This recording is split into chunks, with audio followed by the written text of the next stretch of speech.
নমস্কার সবাইকে, আমার নতুন একটা ভিডিওতে আপনাদের সবাইকে স্বাগত। আপনারা সবাই কিরকম আছেন জানাবেন। আপনাদের সবার আশীর্বাদ ও ভালোবাসায় আমি মোটামুটি ভালোই আছি। তো আজকে নতুন আবার একটা রেসিপি নিয়ে চলে এসেছি, আপনারাও দেখতে থাকুন, আশা করি আপনাদেরও খুব ভালো লাগবে। মধ্যখানে কিছুদিন ভিডিও দিতে পারিনি, একটু শরীরটা খারাপ ছিল তার জন্য।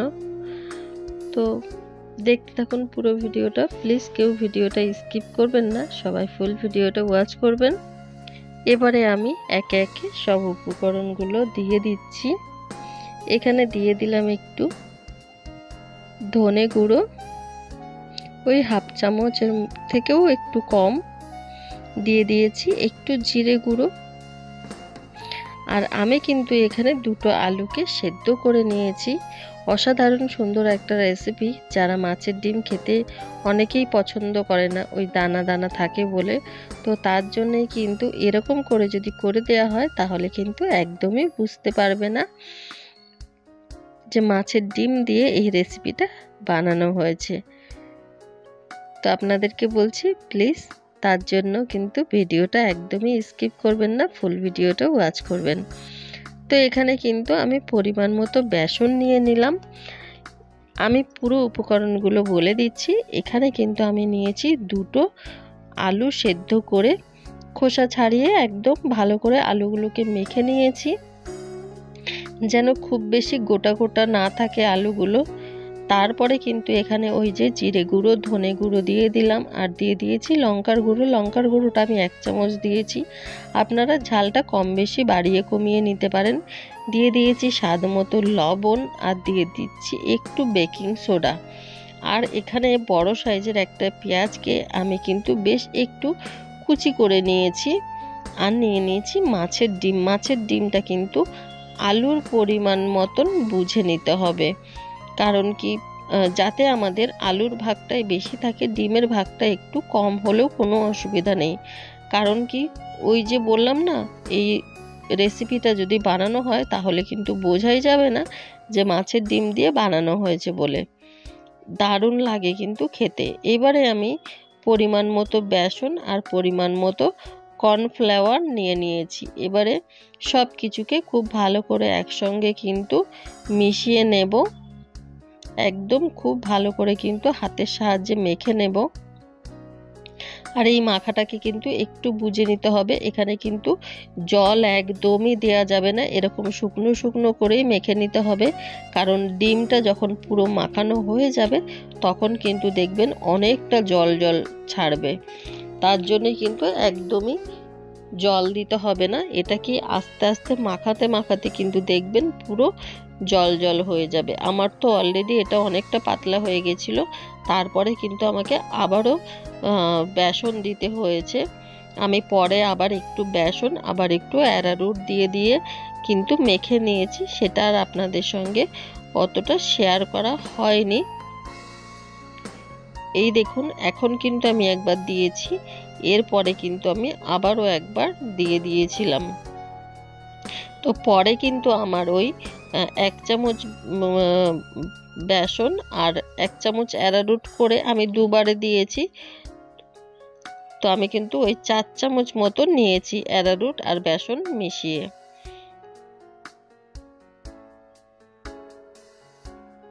তো অবশ্যই কিন্তু আপনারা এই রেসিপিটা বাড়িতে বানিয়ে ট্রাই করতে পারেন। এই যে দেখুন আমি পরে কিন্তু বললাম আবার বেসন দিয়ে খুব ভালো করে মিশিয়ে নিয়েছি। আর এত ফুলে যায়, এত মানে কি বলবো, একদম ছোট ছোট করে দিলেও কিন্তু যখন এটা ঝোলে পড়বে পুরো ভেতরটা ফাঁপা থাকে, পুরো রসটা ঢুকে যায়, এত ভালো লাগে।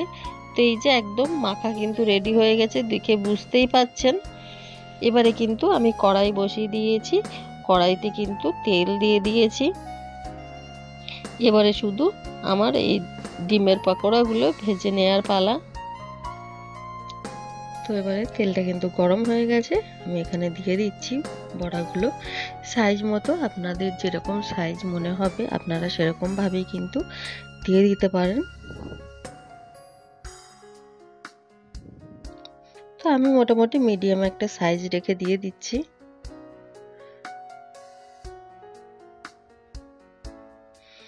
গ্যাসের ফ্লেমটাকে কিন্তু মিডিয়ামেই রেখেছি।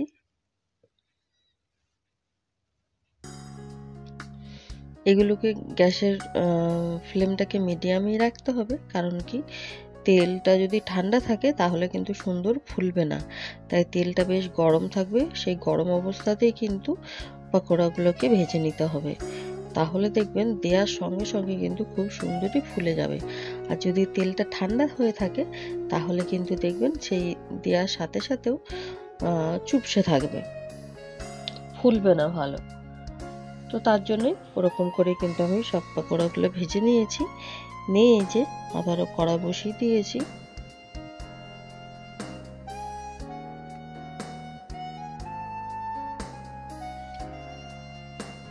এবারে আমি ওই পকোড়াটা তরকারিটা রেডি করে নেব, গ্রেভিটা। তো এখানে কিন্তু কড়াইতে আবার তেল দিয়ে দিয়েছি। তেলের মধ্যে কিছুটা পেঁয়াজ কুচি আবারও দিয়ে দিলাম। ওই বড় সাইজের একটা পেঁয়াজকেই কিন্তু আমি খুব ভালো করে কুচি করে নিয়েছি। আর আমার নতুন পুরনো সকল বন্ধুদের অনেক অনেক অনেক ভালোবাসা আমার পাশে থেকে আমাকে সাপোর্ট করে যাওয়ার জন্য। এরকমই আপনারা সবাই আমার পাশে থাকবেন, আমাকে সাপোর্ট করবেন। আমিও আপনাদের পাশে আছি, থাকবো। কিছু কিছু টাইম শরীর খারাপের জন্য হয়তো আপনাদেরকে সাপোর্ট করতে পারি না, একটু দেরি হয়ে যায়। প্লিজ কেউ কিছু মনে করবেন না, সবাই ভালোবেসে পাশে থাকবেন, আমিও আপনাদের পাশে আছি। তো এখানে একটু লবণ দিয়ে দিলাম, লবণটা দিয়ে পেঁয়াজটা এবার একটু ভেজে নেব। আর এখানে আমরা কাউকে ছাড়াই কেউ কিচ্ছু করতে পারবো না, সবাইকেই সবার পাশে থাকতে হবে।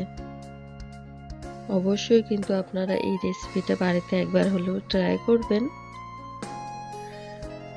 এটা কিন্তু যদি আপনারা গ্রেভি না করতে চান সেই ক্ষেত্রে কিন্তু সস বা কাসুন্দি দিয়ে খেলেও ভালো লাগবে।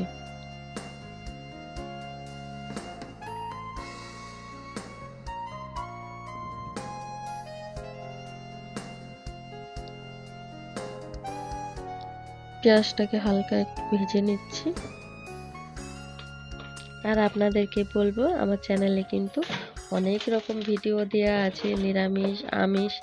আপনারা কিন্তু চাইলে একটু আমার চ্যানেলটা ঘুরে আসতে পারেন, বিভিন্ন ধরনের রেসিপি কিন্তু দেখে নিতে পারেন। অনেক সুন্দর সুন্দর রেসিপি আছে। তো নিজের কথা আর নিজে কি বলবো, আপনারা গিয়ে দেখে আসুন, তাহলেই বুঝতে পারবেন। আদা রসুন বাটাটা 1 চামচ দিয়েছি আমি। এখানে খুব বেশি করব না গ্রেভিটা, তার জন্য কিন্তু আমি মশলাগুলো কম করেই দিয়েছি। এবারে দিয়ে দিলাম একটু ধনে গুঁড়ো, ওই 1 চামচ মতো দিয়েছি। আর দিয়ে দিলাম লঙ্কার গুঁড়ো 1/2 চামচ, দিয়ে দিলাম 1/2 চামচ হলুদ গুঁড়ো। আমি কিন্তু ওখানে 1/2 চামচ ধনে গুঁড়ো আর 1/2 চামচ জিরে গুঁড়ো দিয়েছি। দিয়ে দিলাম অল্প একটু মিষ্টি। এবারে খুব ভালো করে সব মশলাটাকে কিন্তু কষিয়ে নেব।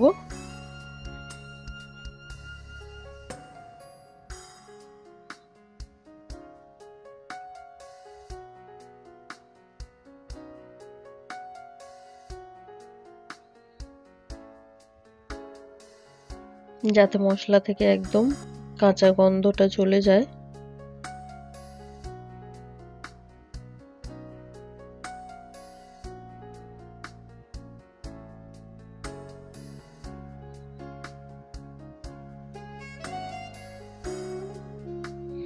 এবার অল্প করে একটু জল দিয়ে দিলাম, দিয়ে আবারও খুব ভালো করে কষিয়ে নেব।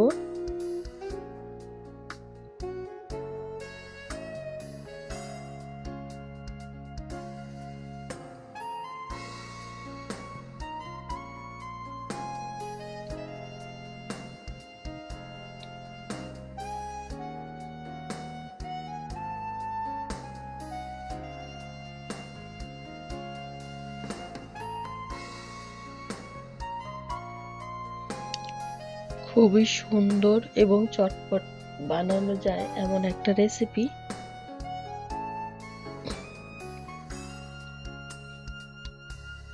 আমার একটু ঠান্ডা লেগেছে, তাই গলাটা ধরা ধরা লাগছে।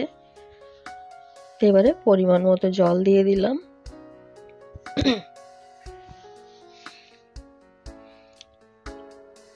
ঝোলটাকে খুব ভালো করে ফোটাবো, তারপরে বড়াগুলো দেব। তার জন্য কিন্তু জলের পরিমাণটা একটু বেশি করে দিতে হবে।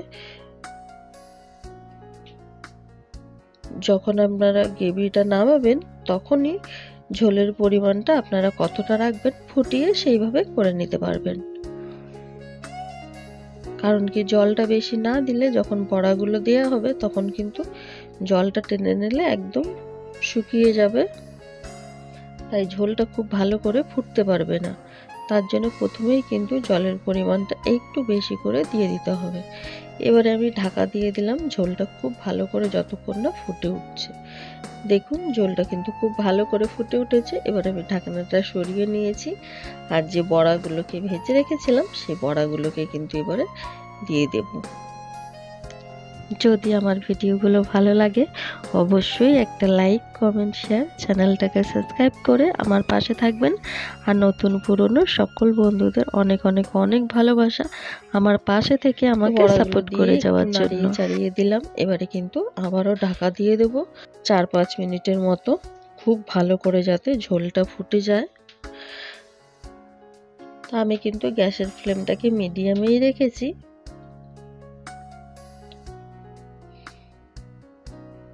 দেখে বুঝতেই পারছেন মিডিয়ামে রাখাতে ঝোলের পরিমাণটাও কিন্তু অনেকটা কমে গেছে, আর বড়াগুলোও কিন্তু ফুলে উঠেছে। এবারে আমি এখানে নিয়ে নিয়েছি একটা কারি পাতা।